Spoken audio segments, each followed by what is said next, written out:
Halo teman-teman, bagaimana kabarnya? Kembali lagi kita bertemu di kelas aljabar linear elementer. Untuk hari ini kita akan masuk bab terakhir dari vektor, yaitu ruang vektor.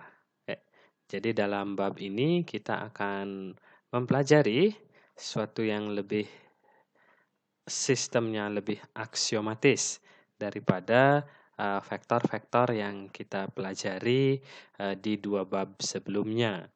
Jadi sistem aksiomatis ini nanti bertujuan untuk mengeneralisasi atau memberikan perumuman terhadap kondisi-kondisi ataupun terhadap sifat-sifat suatu himpunan yang nanti bisa kita kategorikan sebagai ruang vektor atau bukan.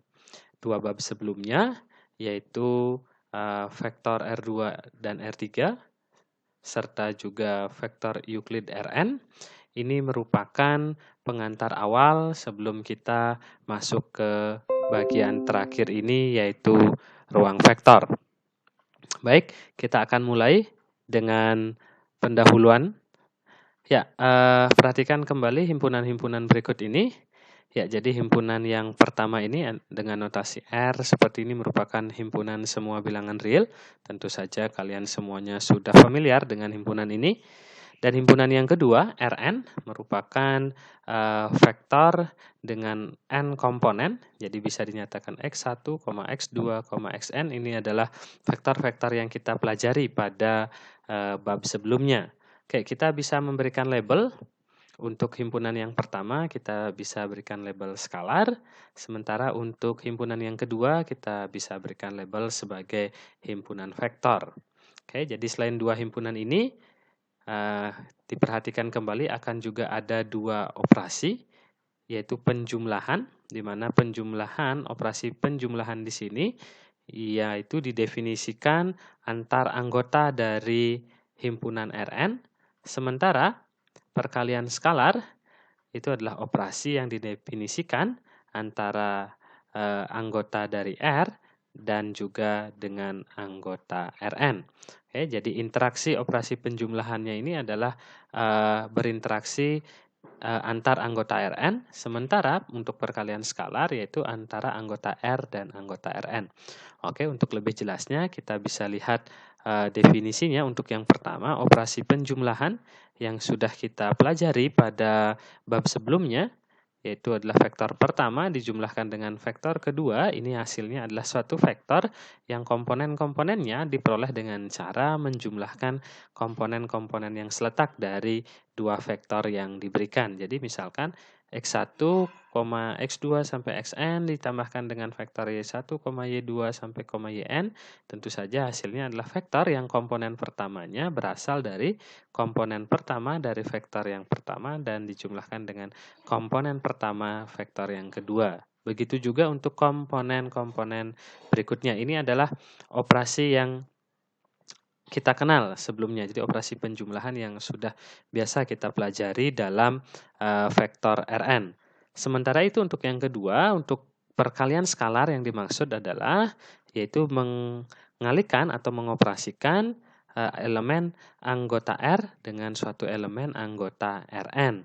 Ya, jadi operasinya adalah atau definisi operasinya adalah K dikalikan dengan vektor dengan komponen X1, X2 sampai Xn, itu tiada lain hasilnya adalah suatu vektor yang komponennya adalah diperoleh dengan cara mengalihkan setiap komponen vektor ini dengan K, yaitu sehingga diperoleh suatu vektor dengan komponen Kx1, Kx2, sampai seterusnya, Kxn. Jadi dua operasi ini adalah operasi yang sudah biasa kita lakukan pada bab sebelumnya. Oke, sehingga saya memberi catatan dari bagian ini.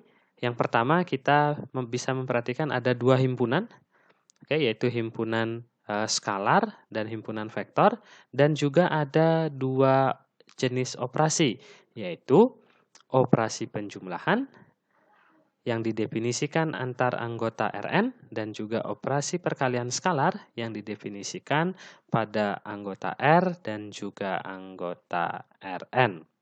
Oke, ini adalah catatan saya untuk memberikan pengantar terkait dengan ruang vektor.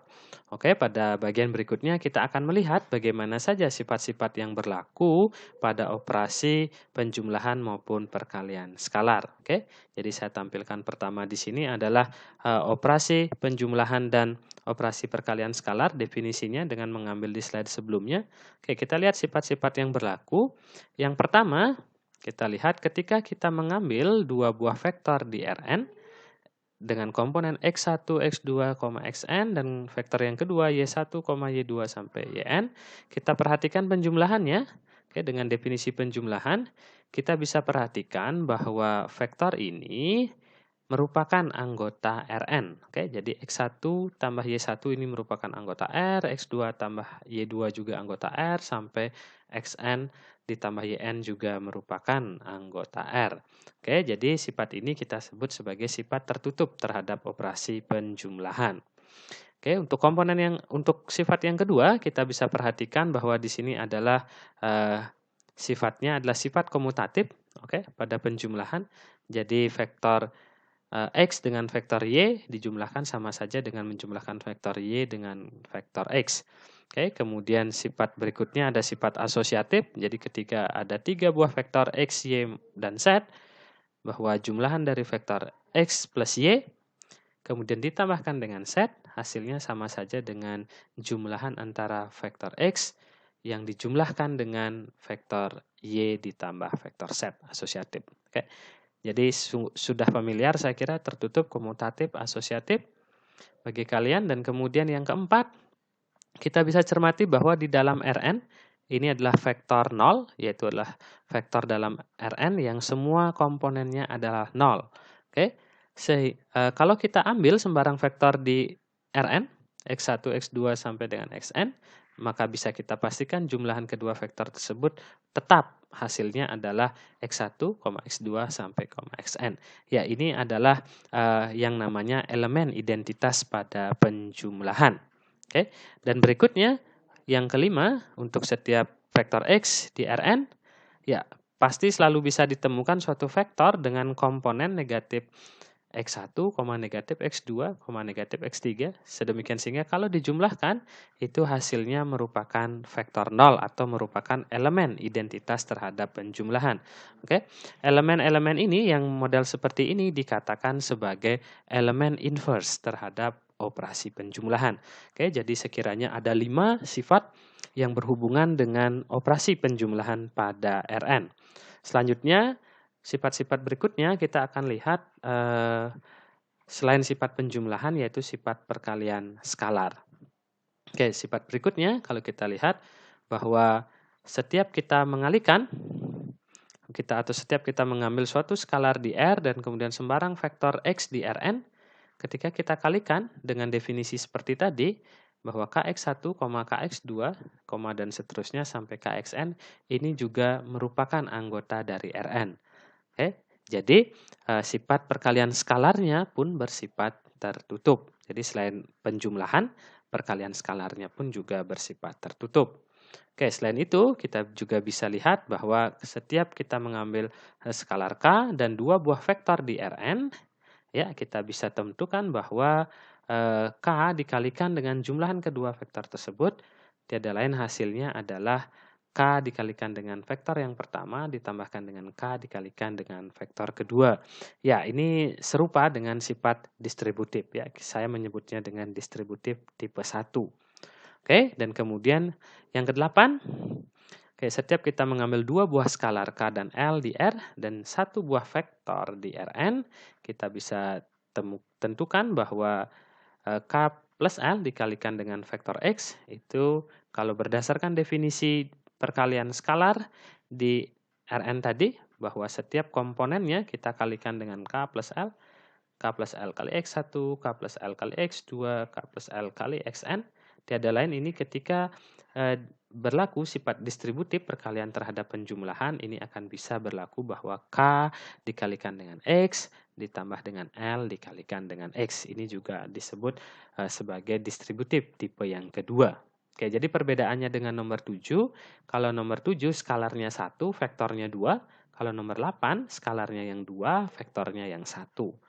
Oke, dan untuk sifat nomor 9, ya diambil dua skalar K dan L, dan juga satu buah vektor X di Rn. Kita bisa lihat bahwa K kali L itu dikalikan dengan vektor X, definisi perkalian skalar seperti ini, dan juga kita bisa dapatkan ini, dan akhirnya berlaku hasil dari KL dikalikan dengan X tiada lain adalah skalar K dikalikan dengan vektor yang bentuknya Lx.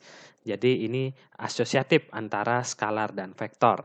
Oke, dan untuk sifat yang terakhir kita bisa lihat bahwa ketika kita mengambil sembarang vektor X di Rn, 1 dikalikan dengan vektor tersebut, ya sesuai dengan definisi perkalian skalarnya, itu adalah seperti ini, perkalian skalar yang standar, ya hasilnya akan tetap vektor X itu sendiri. Ya, sifat ini kita bisa sebut sebagai identitas dari perkalian skalar. Oke, teman-teman, kita sudah mendapatkan 10 sifat yang berlaku.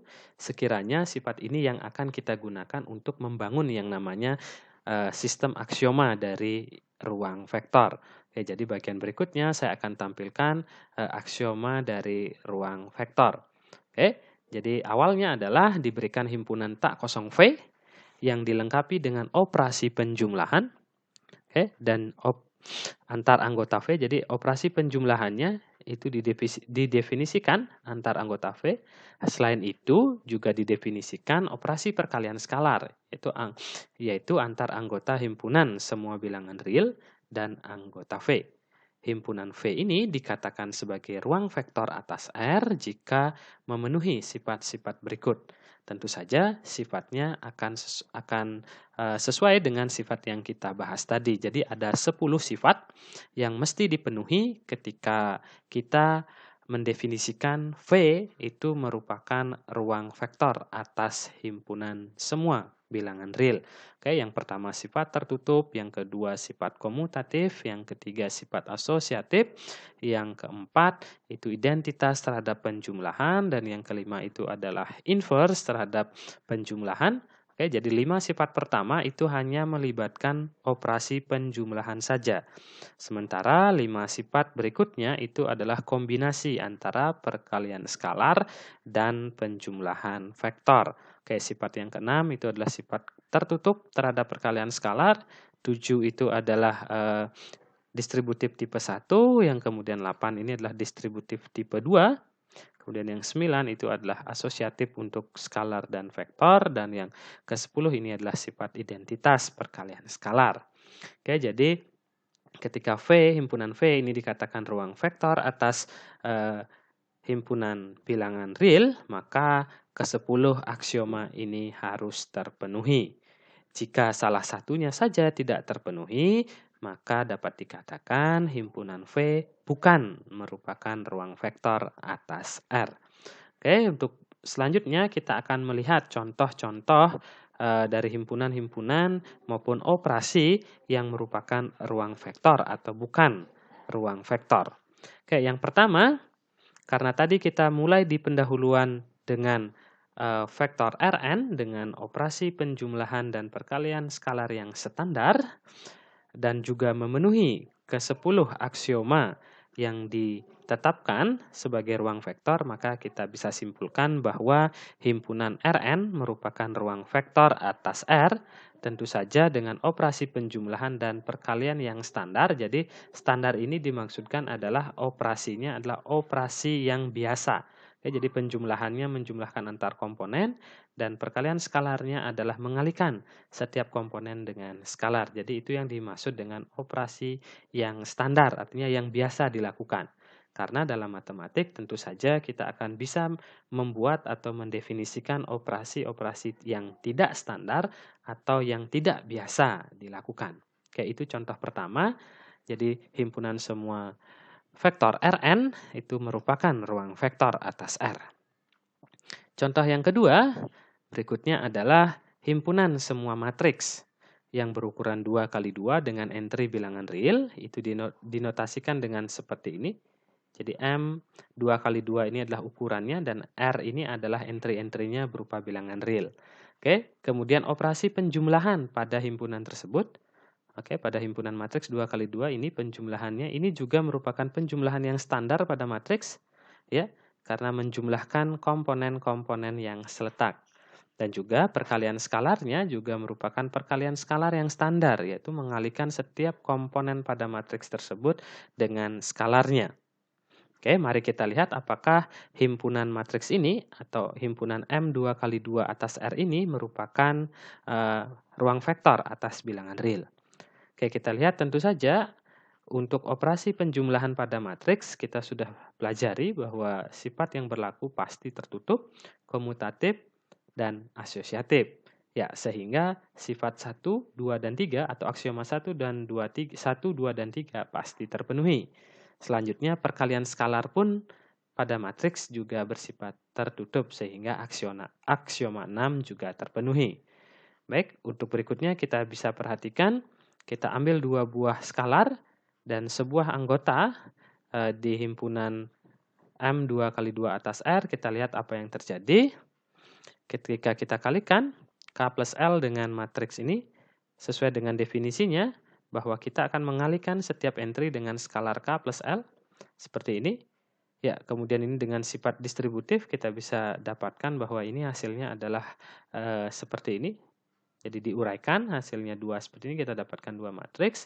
Matriks yang pertama tiada lain adalah K dikalikan dengan ini, matriksnya, dan matriks yang kedua adalah L dikalikan dengan ini. Ya, ini kita bisa lihat, ini adalah sifat distributif tipe 2, yaitu di aksioma 8. Sehingga aksioma 8 juga terpenuhi. Oke, kita lihat berikutnya.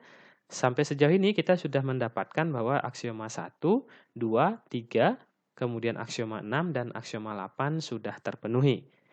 Ya, untuk berikutnya aksioma 7, 9, dan 10 juga terpenuhi. Ini dapat kalian lakukan dengan cara analog penyelidikannya atau serupa penyelidikannya dengan penyelidikan aksioma 8. Artinya diuraikan antara skalar dan matriksnya. Oke, sehingga yang belum adalah aksioma 4 dan aksioma 5. Ya, kita coba lihat aksioma 4, tentu saja dalam matriks kita punya matriks 0, yaitu matriks yang semua entry-nya 0. Dan ketika kita operasikan dengan setiap matriks, oke, bahwa matriks O ditambah dengan matriks A pasti sama dengan matriks A ditambah matriks O itu sama dengan matriks A. Ya, sehingga aksioma 4 pasti berlaku. Dan terakhir kita akan tunjukkan aksioma 5 apakah berlaku atau tidak. Kita bisa lihat, kita bisa ambil sembarang matriks A dengan komponen seperti ini. Tentu saja kita selalu bisa menemukan matriks B dengan entry-entry-nya adalah setiap entry yang bersesuaian itu adalah negatif dari entry-entry matriks A. Misalkan ini, entry yang pertama itulah negatifnya, kemudian entry yang kedua juga negatifnya, sampai entry yang di baris kedua kolom ke-1 sampai di baris kedua kolom kedua. Oke, sehingga kalau matriks A dan B ini kita jumlahkan, hasilnya adalah matriks 0. Sehingga aksioma 5 juga berlaku. Oke, sehingga kita apa yang kita dapatkan? Yang kita dapatkan adalah aksioma 1 sampai 10 terpenuhi. Itu artinya bahwa himpunan M 2 kali 2 atas R ini adalah ruang vektor atas bilangan real. Oke, jadi contoh kedua, matriks juga ternyata merupakan ruang vektor, tentu saja tidak lepas dari definisi operasi penjumlahan dan perkalian skalarnya. Baik, kita lanjutkan untuk contoh ketiga. Saya tadi menyebutkan bahwa ada operasi yang standar, tentu saja ada operasi yang tidak standar.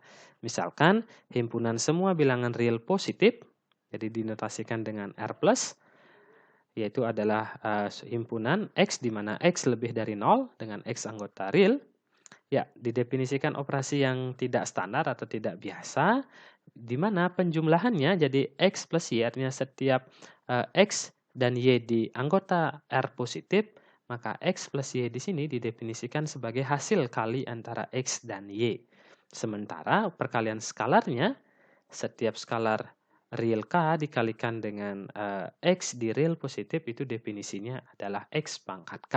Oke, untuk memperjelas saya berikan ilustrasi bahwa ketika saya menjumlahkan 2 dan 4 itu tidak artinya 2 plus 4 sama dengan 6, tapi melainkan 2 kali 4 sama dengan 8. Ya, jadi inilah yang dimaksud dengan operasi yang tidak standar. Ya, jadi ikuti definisi operasi penjumlahannya. Sementara itu 2 dikalikan 3, jadi operasinya bukan 2 kali 3 sama dengan 6, tapi melainkan 3 pangkat 2 sesuai dengan ini. 3 ini adalah R plusnya, 2 ini adalah R-nya, skalarnya, sehingga hasilnya 9. Oke, kita akan lihat apakah contoh 3 ini merupakan ruang vektor atau bukan. Ya, kita lihat aksioma 1, 2, dan 3 jelas terpenuhi. Kenapa? Kita lihat di sini adalah operasi perkalian. Kita tahu bahwa perkalian itu bersifat tertutup, komutatif, dan juga asosiatif, ya, sehingga kita tidak perlu lagi menjabarkannya. Oke, kita lihat berikutnya, identitas terhadap penjumlahan untuk aksioma 4, ya, tiada lain adalah 1. Ya, kita bisa ambil 1 anggota R plus. Ya, jadi untuk setiap X anggota R plus akan berlaku 1 plus X. Ini definisinya adalah 1 kali X, yaitu tetap X. Ya, sehingga elemen identitasnya adalah 1. Oke, jadi elemen identitas ada sehingga aksioma 4 terpenuhi.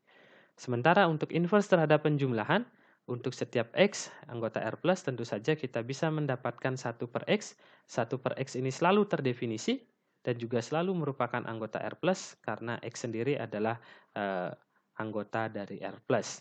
Kemudian sehingga X plus Y dengan definisi X plus Y itu adalah X kali Y. Jadi X dikalikan dengan 1 per X hasilnya adalah 1. Yang 1 ini merupakan elemen identitas terhadap operasi penjumlahannya. Sehingga aksioma 5 pun juga terpenuhi.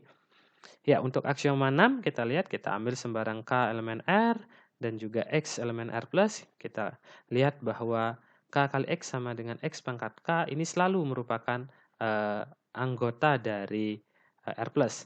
Ya, kita bisa lihat bahwa fungsi eksponen ini bentuknya adalah bentuk eksponen. Fungsi eksponen tentu saja akan selalu bernilai positif. Oke, untuk aksioma 7 juga terpenuhi. Kita bisa lihat ini aksioma 7. Ini adalah distributif tipe 1. Kita lihat K anggota R dan X dan Y anggota R plus. Ya, kita lihat K dikalikan dengan X plus Y. Berdasarkan definisi perkalian skalar bahwa ini artinya adalah X plus Y pangkat K. Sementara X plus Y berdasarkan definisi penjumlahan, dia artinya adalah perkalian. Oke, jadi di sini X kali Y plus K.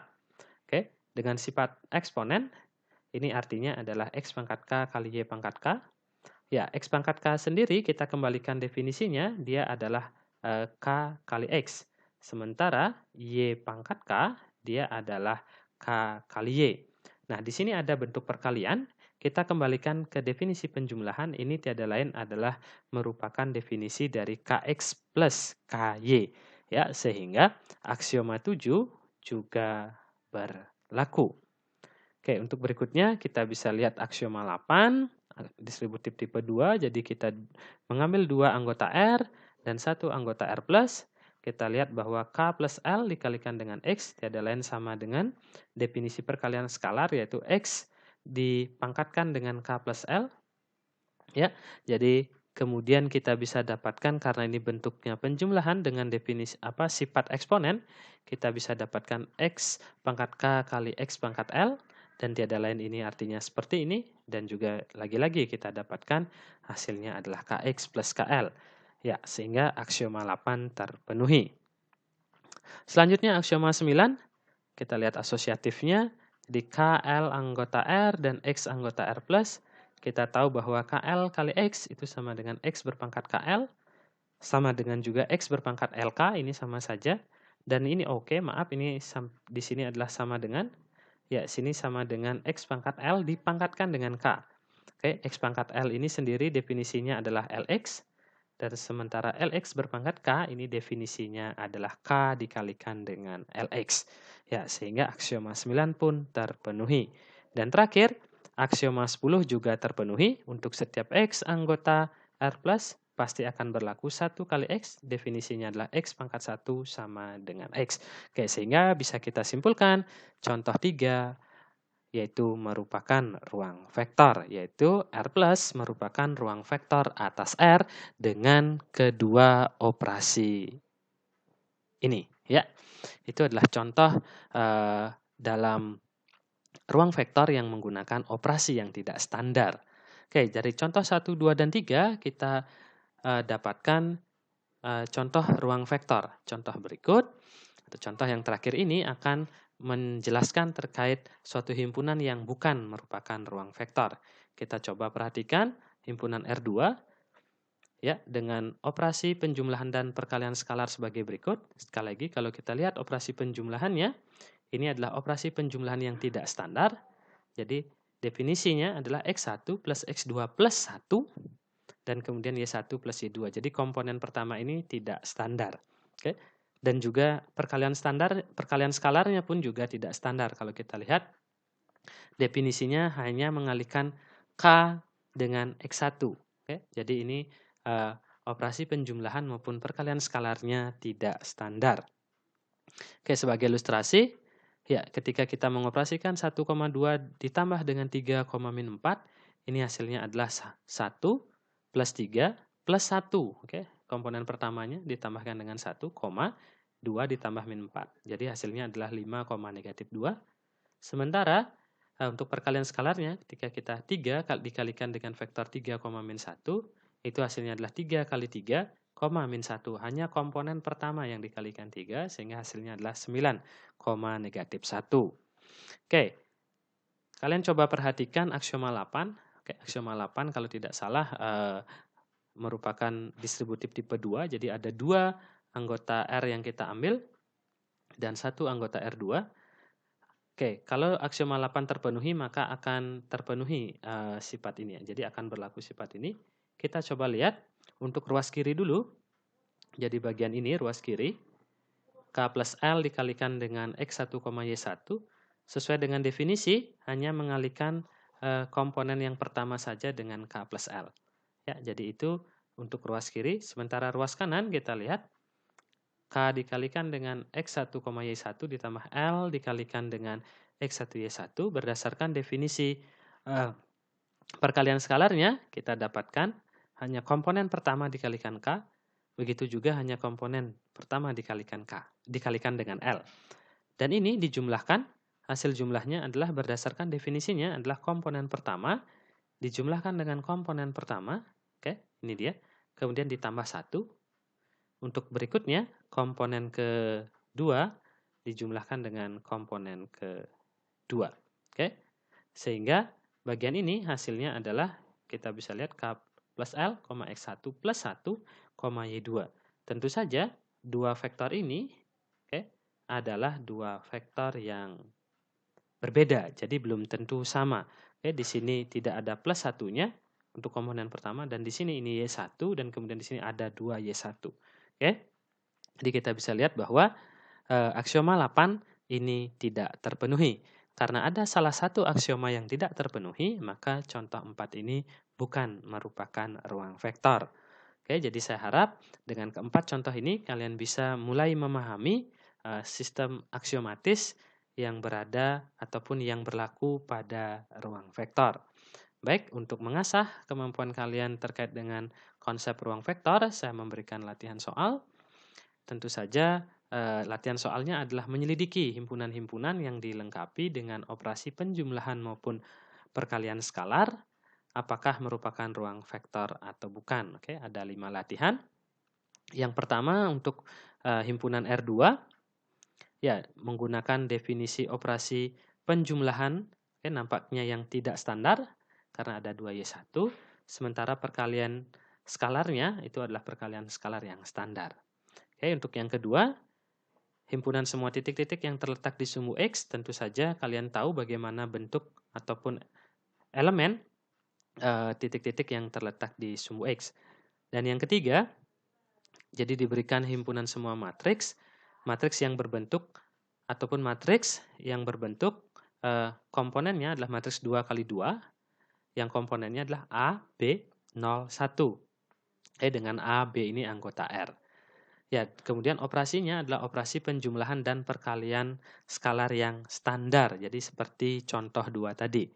Oke, kemudian nomor 4, ini adalah juga operasi yang tidak standar pada R2. Ya. Jadi karena penjumlahannya didefinisikan sebagai perkalian, sementara perkalian skalarnya ini adalah perkalian skalar yang standar. Kemudian untuk nomor 5, di R3, Penjumlahannya sekilas nampak standar tapi tidak standar karena tidak menjumlahkan yang seletak. Saya kira ini komponen pertamanya bertukar dengan komponen yang ketiga. Oke, harusnya komponen pertamanya di sini dan komponen ketiganya jadi yang terakhir. Sementara perkalian skalarnya adalah perkalian skalar yang standar. Oke, saya kira demikian latihan-latihan yang bisa kalian kerjakan. Semoga dengan latihan ini bisa membantu kalian lebih memahami terkait dengan ruang vektor. Oke, demikian pemaparan dari saya. Semoga dapat dipahami. Selamat belajar. Terima kasih.